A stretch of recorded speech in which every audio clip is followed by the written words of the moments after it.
Hi, this is Susan Beyer, and you've found Fun with Research. Thanks for joining me today.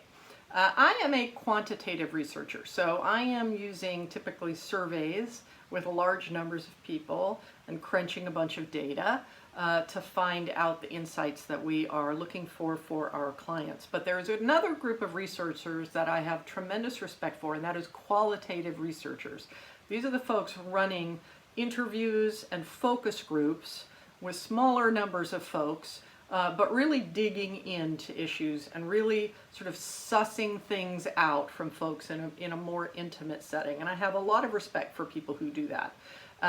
One of the things that I think people often think is that it's not that hard to do. You know, I'll just run my own focus groups. I sort of put it in the same category as designing a logo or writing copy, with which a lot of people seem to think that since there are tools out there that can help you do those kinds of things, that it's easy to do. It isn't, especially to do it well. It's not easy, and focus groups are the same thing. So I'm here to tell you you should not run your own focus groups, and here's why. Number one is it's almost impossible not to introduce bias when you have a vested interest in the outcome. If you are a researcher, if you are working in an agency on behalf of a client, you know what the client wants to hear out of the focus groups. You know that they want to hear positive news or opinions that lead in a particular direction. You can't help it because you're working with that client. And it is very difficult not to introduce that bias when you are face to face in front of people in a group. They see your facial expressions. They see sort of who you call on and how long you let people talk, sort of based on what they're saying. And the fascinating thing about this bias is that you don't even realize you're doing it. So it's not something that you can correct. Trained focus group moderators know this is happening even when they don't see it, and are trained in very specific techniques so that that bias isn't visible to your participants. And that is extremely important. The second thing is that problems pop up sometimes when you are doing focus groups in particular. You have a group of people together, and there can be some people in the room who sort of run roughshod over everybody else. They're always the first to answer a question.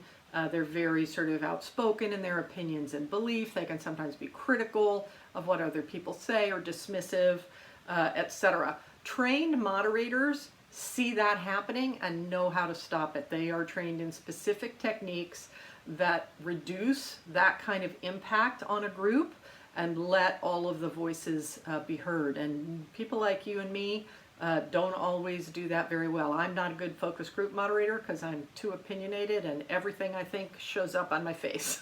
So that's not good.